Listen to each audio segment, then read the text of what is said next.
तुम्हाला एक गोष्ट आठवते का? लहानपणी आपल्याला उठवायला कुणी ना कुणी असायचं. कधी आई उठवायची, तर कधी बाबा उठवायचे. पण मोठं झाल्यावर आपल्याला कुणीच उठवायला येत नाही. आज बॅक आणि बायसेप डे होता. जिमला जाताना हीच गोष्ट सारखी डोक्यात चालू होती. कारण आता ना, कुणी सकाळी उठवायला येत नाही. कुणी वर्कआउट करायला सांगत नाही. कुणी डाएट फॉलो करायला भाग पाडत नाही. आणि हॉनेस्टली तिथूनच गेम सुरू होतो. जिममध्ये वर्कआउट सुरू झाला. बॅकचे सेट चालू होते. पण आज वर्कआउटपेक्षा एक विचार जास्त स्ट्राँग होता. लाईफमध्ये एक पॉइंट नंतर तुझे गोल्स, तुझी फिटनेस, तुझी प्रोग्रेस सगळ्यांची रिस्पॉन्सिबिलिटी तुझीच असते. कोणी येऊन तुझ्यासाठी वर्कआउट करणार नाही. कोणी येऊन तुझं ड्रीम कंप्लीट करणार नाही. नंतर बायसेप सुरू केला. आर्म्स खूप हेवी वाटत होते. एका पॉइंट नंतर थोडा रेस्ट घ्यावासा वाटत होता. पण मग वाटलं, कुणी येऊन हा सेट माझ्यासाठी कंप्लीट करणार नाहीये.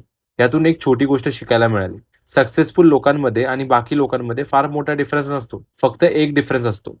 कोणीतरी पुश करेल याची वाट बघणं बंद करून ते स्वतः चालायला सुरुवात करतात. आणि कदाचित रिअल ग्रोथ तिथूनच होते.